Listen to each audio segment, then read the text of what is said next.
Good morning student, welcome in knowledge channel. आप इस channel को ज़्यादा से ज़्यादा शेयर करें जिससे अधिक से अधिक स्टूडेंट इसका बेनिफिट उठा सकें। तो पिछले क्लास में पढ़े थे कि फंडामेंटल यूनिट ऑफ लाइफ यानी सेल के बारे में। आज हम डिस्कस करेंगे उसका सेकेंड चैप्टर टिश्यू के बारे में।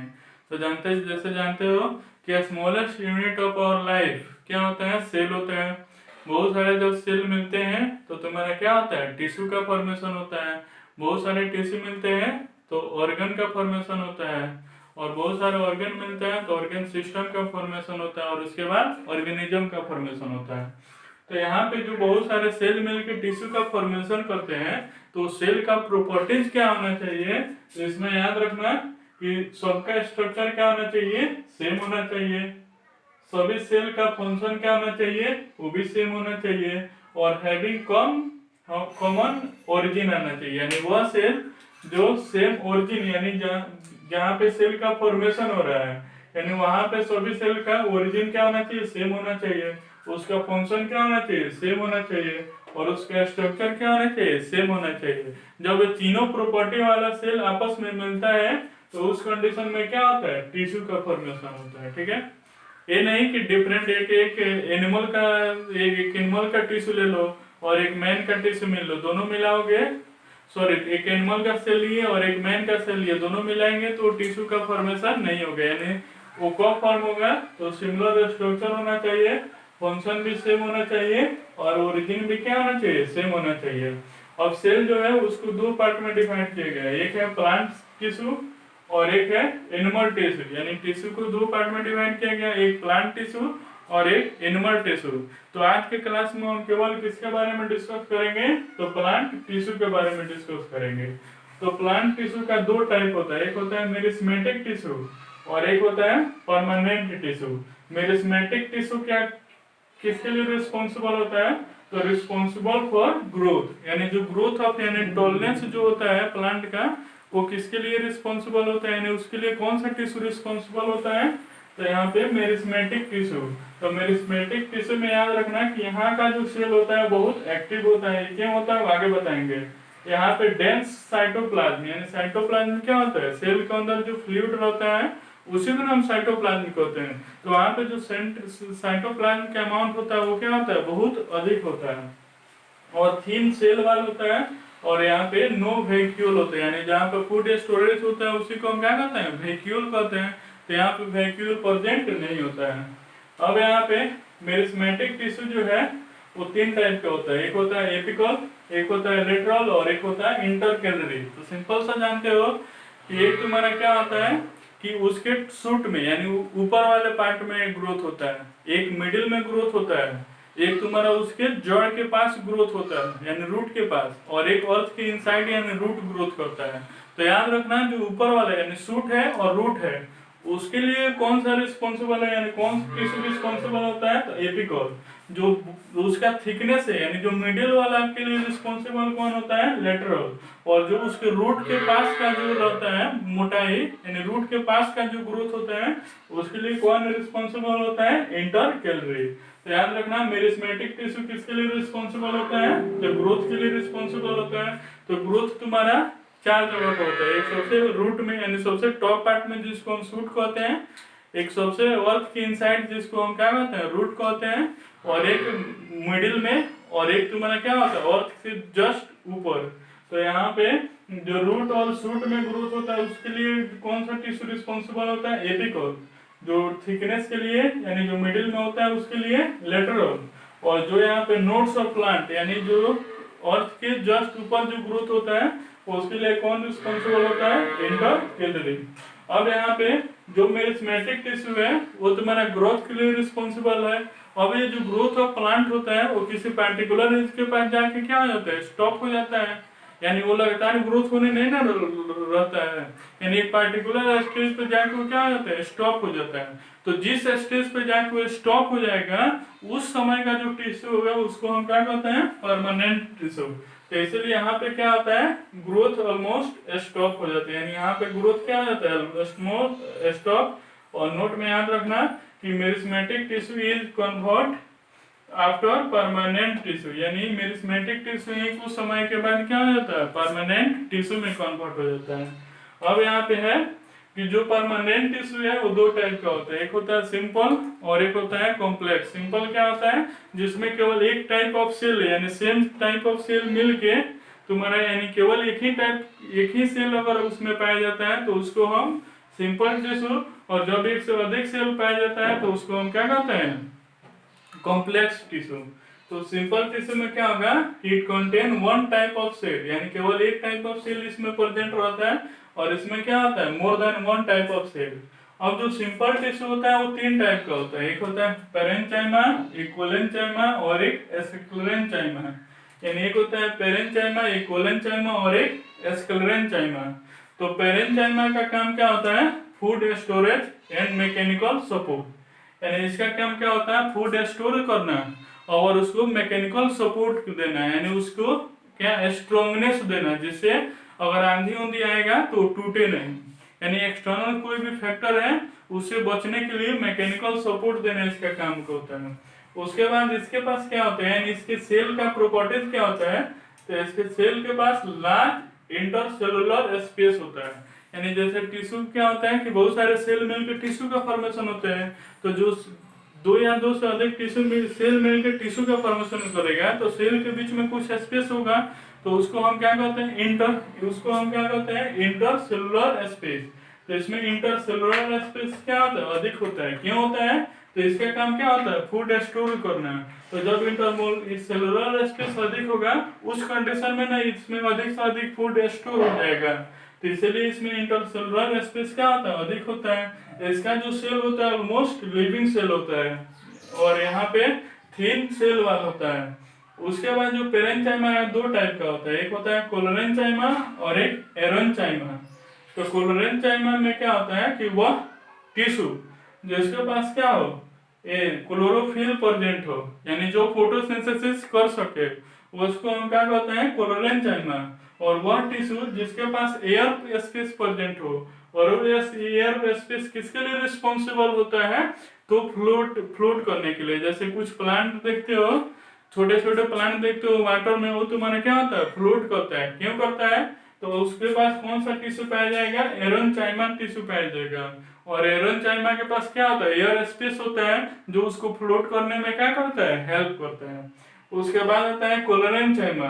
तो कोलोरेन्चाइमा का काम भी मैकेनिकल सपोर्ट एंड फ्लेक्सिबिलिटी होता है। फ्लेक्सिबिलिटी का मतलब समझते हो कि जब आंधी आता है तो उसका जो स्टीम होता है थोड़ा सा बेंड करता है और फिर अपने पोजीशन पे आ जाता है, तो उस प्रॉपर्टी को हम क्या कहते हैं, फ्लेक्सिबिलिटी। तो फ्लेक्सिबिलिटी के लिए कौन रिस्पॉन्सिबल होता है, तो कोलोरेन्चाइमा होता है। इसके सेल का क्या स्ट्रक्चर है, तो इसके पास लिटिल सेलुलर स्पेस होता है, क्योंकि इसके पास लार्ज इसलिए था कि इसको फूड स्टोर करना था, लेकिन इसके पास क्या होता है, लिटिल सेलुलर स्पेस होगा। यहाँ पे cell are elongated with cell wall and irregular at corner, यानी सेल के चारों तरफ क्या होता है, एक लेयर पाया जाता है जिसको सेल वॉल कहते हैं। तो सेल वॉल के पास का जो लेयर होगा यानी सेल होगा वो इलोंगेटेड होगा, यानी थोड़ा मोटा होगा, और उसके कॉर्नर पे जो होगा वो तुम्हारा इरेगुलर होगा, यानी कहीं मोटा कहीं पतला, कहीं मोटा और कहीं पतला होगा। और यहाँ भी सेल जो होता है लिविंग सेल होता है। उसके बाद जो एस्क्लेरेन्चाइमा होता है वो किसके लिए रिस्पॉन्सिबल होता है, हार्डनेस के लिए।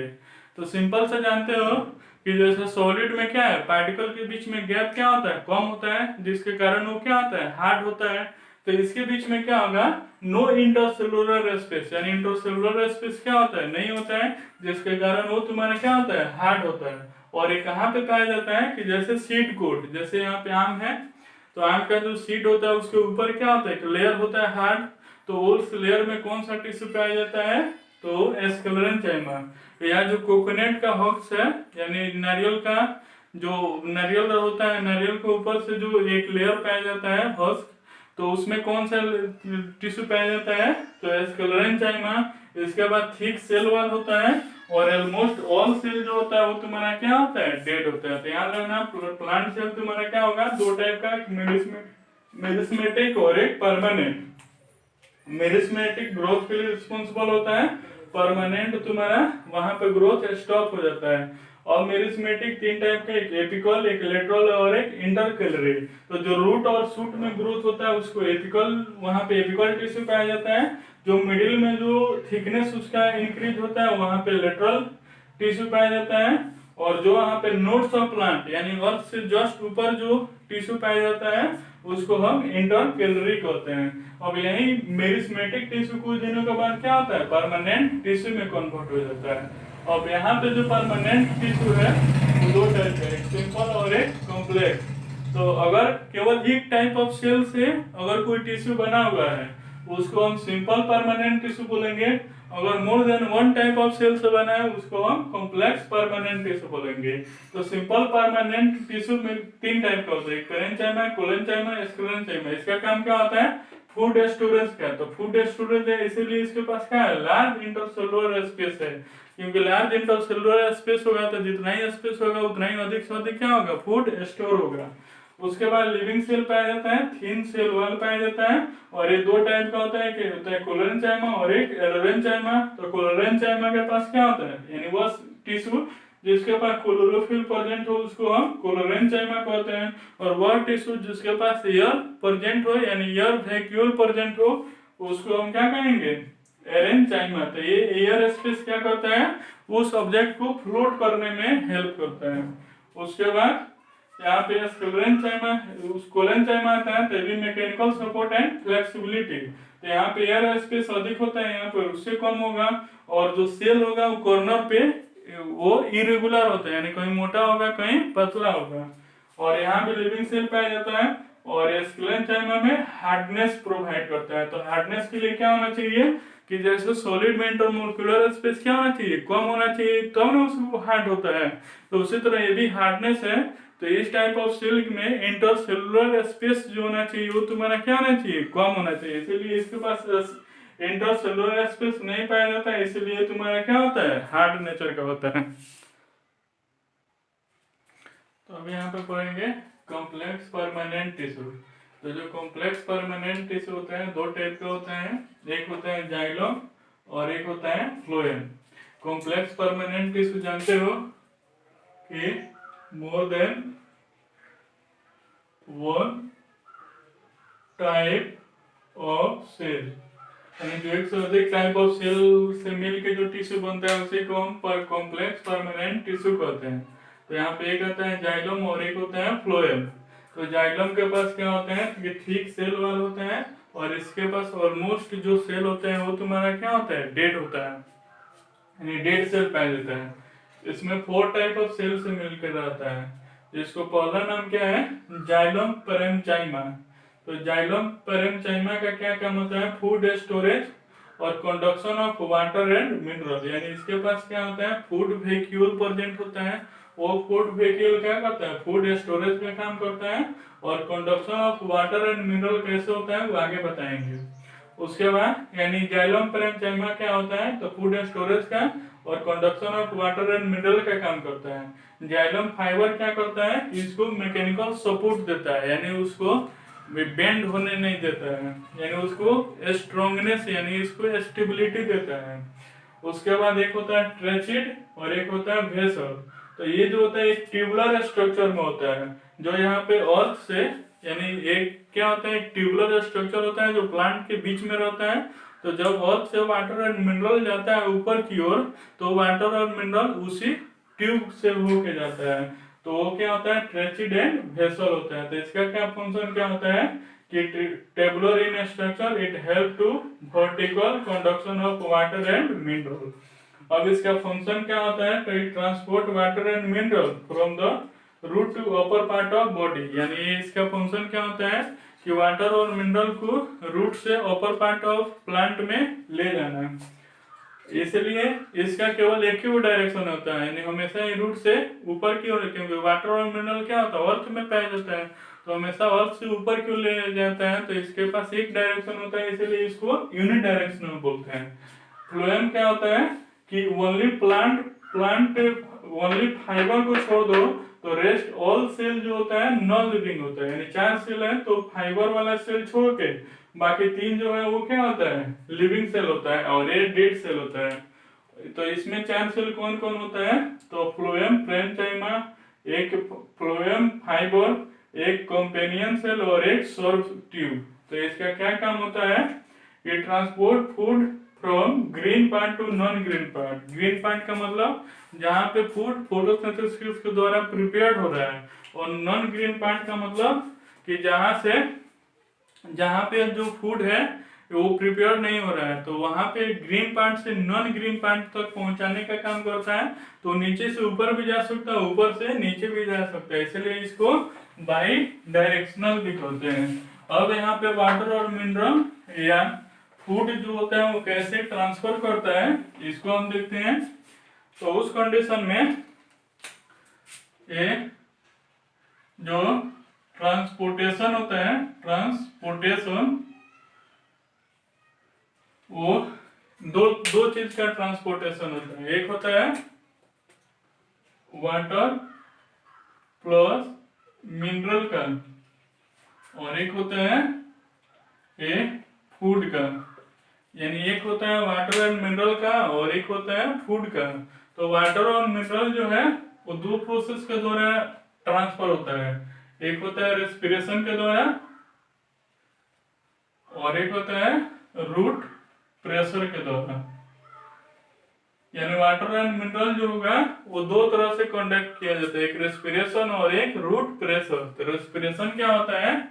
तो यहाँ पे loss of water in form of water vapour, यानी वाटर वेपर के फॉर्म में अगर लॉस ऑफ वाटर होता है तो उसको हम क्या कहते हैं? उस प्रोसेस को हम ट्रांसपीरेशन कहते हैं। जैसे यहाँ पे प्लांट क्या करता है कि रूट से वाटर को ऑब्जर्व करता है, तो जो वाटर ऑब्जर्व होते हैं उसका ऑलमोस्ट जो पार्ट होता है वो वेपर के रूप में सनलाइट से के द्वारा बाहर हो जाता है। उसका कुछ ही भाग जो होता है वो मतलब वो अपना फूड प्रिपेयर करने के लिए यूज करता है। तो उस प्रोसेस को हम क्या कहते हैं? रेस्पिरेशन। तो रेस्पिरेशन के द्वारा उस प्रोसेस को हम ट्रांसपीरेशन कहते हैं। तो उस प्रोसेस के द्वारा कैसे वाटर एंड मिनरल ट्रांसफर होगा? तो जैसे यहाँ पे मान लो ये क्या आ गया?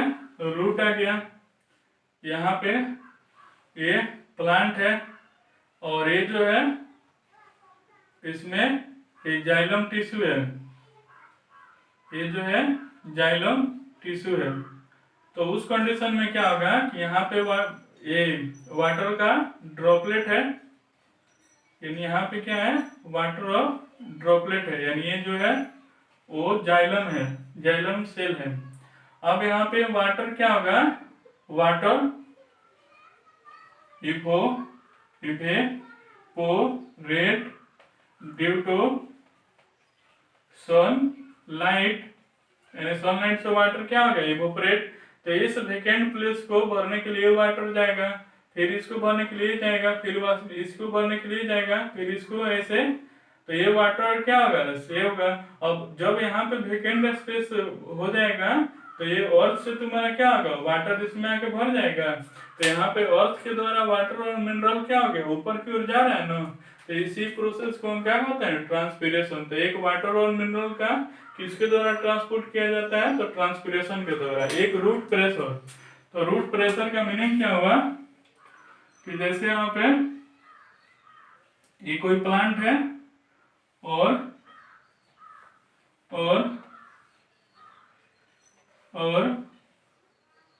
ये इसका रूट है और ये तुम्हारा रूट हेयर है। तो एक तुम्हारा क्या होगा? वाटर प्लस मिनरल यहाँ भी प्रेजेंट होगा, इसके रूट के अंदर भी क्या होगा? वाटर प्लस मिनरल प्रेजेंट होगा। बट ये क्या होगा कि ये जो होगा यहाँ पे जो वाटर और मिनरल होगा वो अधिक अमाउंट में रहेगा, तो इसीलिए इसको क्या कहते हैं? High concentration. और यहाँ पे वाटर और मिनरल कम अमाउंट में रहेगा तो इसको हम क्या कहेंगे? Low concentration. अब क्या करेगा कि प्लांट अपना कुछ एटीपी खर्च करके, अपना कुछ एनर्जी खर्च करके इससे क्या करेगा कि मिनरल को ऑब्जर्व कर लेगा, यानी मिनरल ऑब्जर्व बाय प्लांट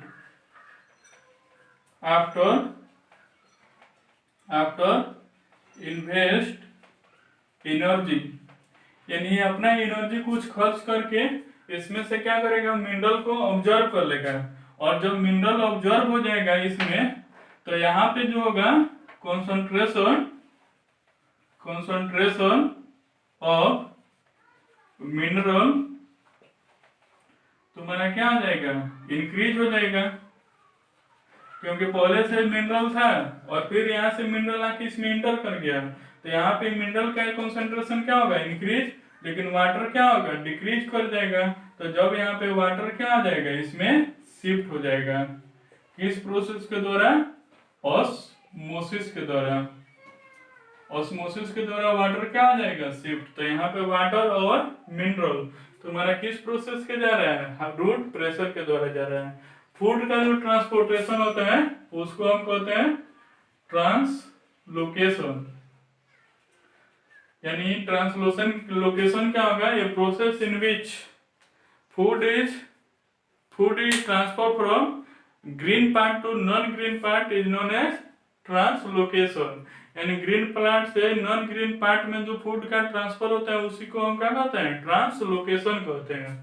तो ये कैसे होता है, तो जैसे यहाँ पे मान लो ये कोई, अगर मान लो तुम्हारा ये कोई प्लांट है, ये कोई प्लांट हुआ, उस कंडीशन में यहाँ पे ये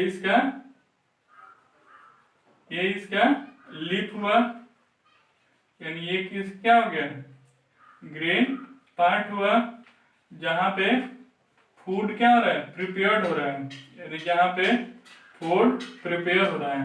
और यहाँ पे मान लो कोई नॉन ग्रीन पार्ट है, नॉन ग्रीन पार्ट है, जहां पे फूड को क्या करना है, पहुंचाना है। तो फूड यहां से यहां तक कैसे ट्रेवल करेगा, तो इसके बगल में एक ट्यूब रहता है, वो ट्यूब किसका रहता है, फ्लोएम का, यानी ये जो होता है वो ट्यूब किसका रहता है, फ्लोएम का। अब ये क्या करता है, ये फ्लोएम यानी ये प्लांट क्या करता है, अपना कुछ एटीपी खर्च करके इसमें का जो फूड है वो इसमें शिफ्ट कर लेता है। तो ये जो फूड होगा वो तुम्हारा सुक्रोज रहता है, यानी ये जो फूड रहता है वो जनरली सुक्रोज होता है। तो उस कंडीशन में क्या होगा कि इस पार्ट में सुक्रोज का कंसंट्रेशन क्या होगा, इंक्रीज हो जाएगा, लेकिन वाटर का कंसंट्रेशन क्या होगा, डिक्रीज होगा। तो उस कंडीशन में क्या होगा कि ये जो बगल में जो है, यानी जो बगल में जो यहाँ पे इसी के बगल में कौन सा रहता है, तो जाइलम टिश्यू। तो ये जाइलम टिश्यू से क्या करता है कि इसमें वाटर शिफ्ट करता है, वाटर शिफ्ट करता है, किस प्रोसेस के कारण, तो ऑस्मोसिस के द्वारा। तो ऑस्मोसिस के द्वारा जब ये क्या करेगा कि वाटर शिफ्ट कर लिया, तो यहाँ पे वाटर भी आ गया और फूड भी आ गया। तो ये जो रीजन होगा वो हाई प्रेशर हो जाएगा, और इसके नीचे वाला जो रीजन है वो क्या होगा, लो प्रेशर होगा। तो ये जो फूड होगा वो यहाँ पे आके ट्रांसफर हो गया, तो यहाँ पे ये जो होगा हाई कॉन्सेंट्रेटेड और ये जो होगा लो कॉन्सेंट्रेटेड, और यही फूड तुम्हारा क्या होगा, यहाँ पे डिफ्यूजन के द्वारा ट्रांसफर कर दिया जाएगा। तो यहाँ पे क्या हो गया, फूड का ट्रांसफर हो गया। तो यहाँ पे याद रखना कि फूड ट्रांसफर को प्रोसेस को ट्रांसलोकेशन कहते हैं, और वाटर और मिनरल के ट्रांसफर को ट्रांसपीरेशन या रूट प्रेशर कहते हैं।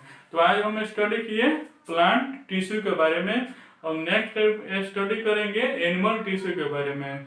आप किसी भी साइड बुक से या एनसीईआरटी से प्लांट टिश्यू के बारे में स्टडी करना।